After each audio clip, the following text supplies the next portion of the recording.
Bonsoir messieurs, dames. Alors ce soir, nous sommes toujours dans le déterminisme ou le hasard, le cours 125 d'art dramatique. Oui, c'est la suite. C'est la suite parce que je me suis posé des questions, je me pose des questions en ce moment, beaucoup de questions. Et je me suis dit, pourquoi le comédien ne devrait-il pas être déterminé? Et pourquoi faut-il que j'emprunte la voie du hasard?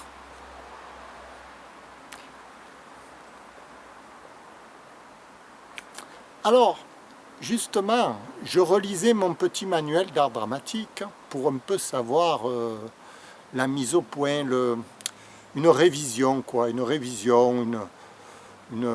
petites explications, etc. J'essayais de comprendre.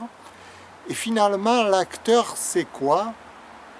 En gros, hein, très schématiquement parlant, hein, c'est quelqu'un qui répète avant de jouer devant la caméra.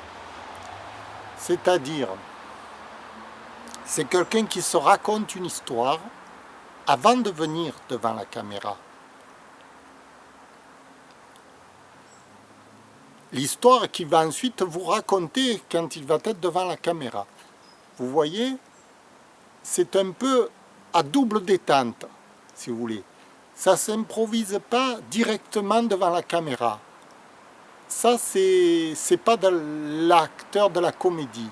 Si on fait directement de l'improvisation, ça ne fait plus partie de la comédie. La comédie, c'est une genre de préméditation.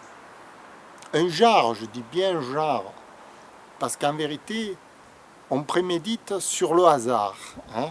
C'est pas sur le déterminisme, c'est pas sur un acte précis qu'on détermine, qu'on prémédite. On laisse la part du hasard agir sur scène. En ce moment, c'est le hasard qui me guide, mais par rapport à une préméditation. Sinon, il n'y aurait pas d'art. Hein, il n'y aurait pas d'art dramatique, il n'y aurait pas de cours d'art dramatique. Si tout le monde pouvait se mettre devant une caméra, puis faire son numéro, sans l'avoir jamais préparé, je ne vois pas à quoi ça servirait de faire des études, d'étudier comment l'acteur se comporte, etc. L'acteur, en fait, moi, quand je reviens à mon petit manuel d'art dramatique, et c'est ce que les gens, justement, ont du mal à comprendre, et c'est pour ça que je reviens là-dessus, sur ce point bien sensible, c'est que c'est un acte à double détente. On répète en dehors de la caméra. Là, toute la journée, j'ai répété ce que je suis en train de vous dire. J'ai répété, je me suis posé des tas de questions chez moi. Et le soir, j'arrive, paf, je vous livre ça. Comme ça, voilà. Je sais où je veux en venir. Eh, il n'est pas bête, il n'est pas bête.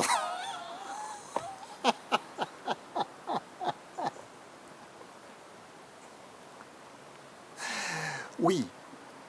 Alors, toute l'histoire que je me suis racontée toute la journée, elle avait lieu justement, l'essentiellement de cette histoire, le but de cette histoire, c'est de venir devant vous et ensuite de jouer la comédie, de jouer ce numéro, ce speech-là que j'ai devant vous. Même cette musique. Hein.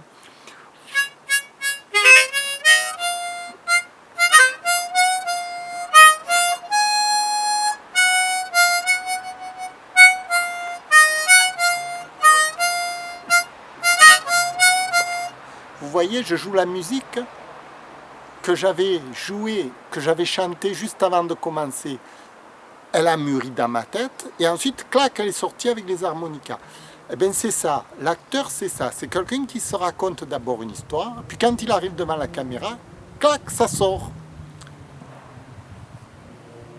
C'est pour ça qu'on répète. Hein, on fait des répétitions. Alors, c'est la manière de répéter qui va tout faire, qui va faire la grosse différence entre le talent d'un acteur et un autre acteur. C'est cette manière de répéter qu'il faut apprendre. Comment on répète, justement. Comment on peut répéter d'avance un geste que l'on va faire ensuite.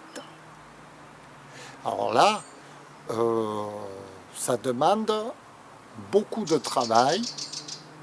Ben oui, l'oiseau, tu peux chanter, tu peux chanter. Là-haut, là-haut.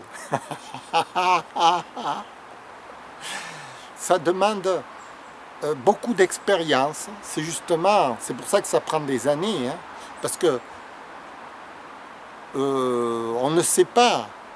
En général, l'être humain ne sait pas ce qu'il doit répéter. La répétition en elle-même, c'est ça qui est très important. Comment cette répétition va permettre ensuite de faire agir le comédien. Alors, dans mon cas personnel,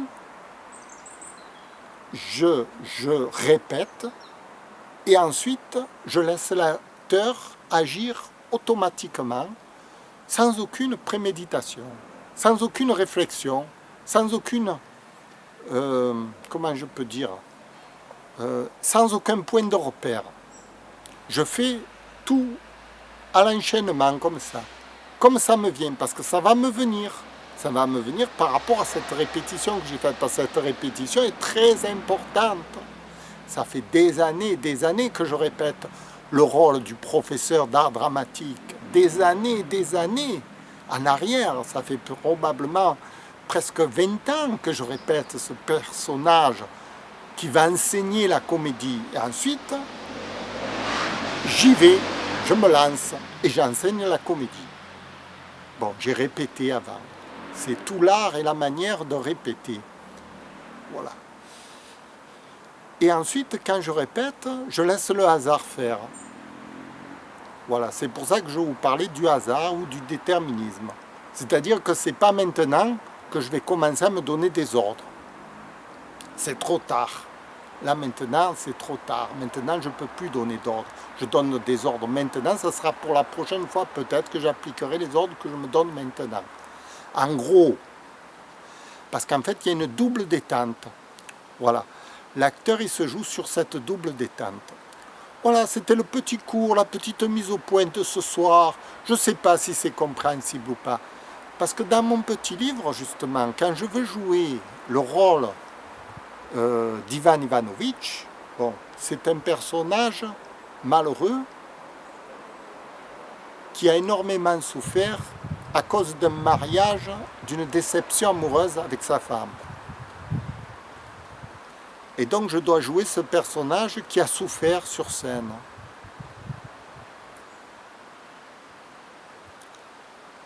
Et alors toutes les répétitions vont me permettre d'interpréter ce personnage. Et c'est pour ça que j'explique comment je répète dans mon petit manuel. Quelles sont les étapes, une à une, des répétitions que j'établis. Parce que le personnage, lui, quand il se présente sur scène, il doit être vivant. Il ne doit pas simplement obéir à un seul trait, à une seule diabolique, une seule ligne. Il doit obéir à plusieurs lignes qui se télescopent, vous voyez. Et alors ce sont toutes les lignes qui se télescopent qui font que le personnage devient animé comme une marionnette qui est tirée par un fil par-ci, un fil par-là, un autre fil par-ci, un autre fil par-là. Mais tous ces fils de tirage doivent être construits bien avant d'installer le personnage devant la caméra. De telle façon que lorsque le personnage arrive devant la caméra, il paraît fini. Fini, c'est-à-dire complètement naturel, enfin, c'est-à-dire qu'il puisse réagir. En ce moment, je réagis, vous voyez. Vous avez l'impression que le personnage que je suis, il est tout à fait naturel, alors qu'il obéit en vérité au rôle du metteur en scène du cours d'art dramatique. En fait, c'est Philou Dingo que vous voyez qui est en train de faire un cours d'art dramatique. Voilà. Alors Philou Dingo, je ne sais pas comment il va évoluer, hein. Il peut évoluer à mesure que je répète chez moi. C'est-à-dire que je m'invente des histoires, parce que quand je suis en dehors, je m'invente des histoires. À mesure que je m'invente des histoires, Philou Dingo, il vient devant la caméra et il joue en rapport des histoires qu'il s'est inventées en dehors de la caméra. Voilà, voilà. En gros, hein, ça c'était schématiquement. C'est pour ça que l'intérêt d'avoir un professeur d'art dramatique, qui vous enseigne la comédie en vrai devant vous, quoi, que je veux dire, qui vous voit agir et qui vous apprend. Il vous apprend à répéter, si vous voulez. Comment on fait pour répéter de telle façon qu'il juge votre acte s'il correspond à la répétition que vous faites avec lui. C'est pour ça que c'est intéressant de travailler avec un metteur en scène réellement, mais un bon, évidemment, pas un mauvais. Hein. Un mauvais metteur en scène, il va vous donner des ordres sur scène, fais ceci, fais cela. C'est pas du tout ça un metteur en scène. Hein. Un metteur en scène, il ne va jamais vous donner d'ordre, puisqu'il va vous apprendre justement à réagir tout seul. Donc il n'a absolument aucun ordre à vous donner ni de faire ceci ou ni de faire cela. Hein.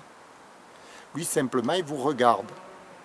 Il vous regarde, ensuite il vous fait répéter. Alors pendant les répétitions, il vous explique, comme ça, ce que je suis en train de vous expliquer. Alors vous vous mettez d'accord sur une histoire, sur ce que vous voulez montrer au public, le personnage, l'histoire, etc. Et une fois qu'on s'est mis tous d'accord sur l'histoire, on répète ensemble, on fait la répétition qui a rapport à cette histoire, et ensuite on joue. On joue la comédie, on joue l'histoire qu'on s'était racontée avant, bien avant de la jouer. Mais lorsqu'il arrive le moment où on joue, il n'est plus question de discuter. Le metteur en scène n'a même plus besoin d'être là. Voilà, voilà. C'est pour ça que la scène est complètement hasardeuse à ce moment-là. Au moment où on joue la comédie, il y a des tas de facteurs qui viennent s'ajouter en plus de l'histoire qu'on s'était racontée.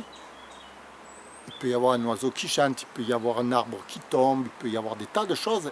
Et on réagit en rapport de cette scène en même temps qu'on réagit en rapport de l'histoire qu'on s'était racontée. Il faut tout intégrer au moment où on joue la scène. C'est pour ça que rien n'est prévisible. Tout est au moment de jouer, tout est à l'instinct. C'est là où on voit les grands acteurs d'ailleurs. Vous regarderez bien, hein. Ils agissent, on a l'impression que tout est à l'instinct chez eux. Hein. Alors que tout a été préparé, bien sûr, bien avant. Voilà, je vous remercie. C'était le cours 125 d'art dramatique. Hasard ou déterminisme. Précision, tout est dans le détail. Le diable se cache dans le détail. Je l'ai déjà dit, ça, quand même. Hein.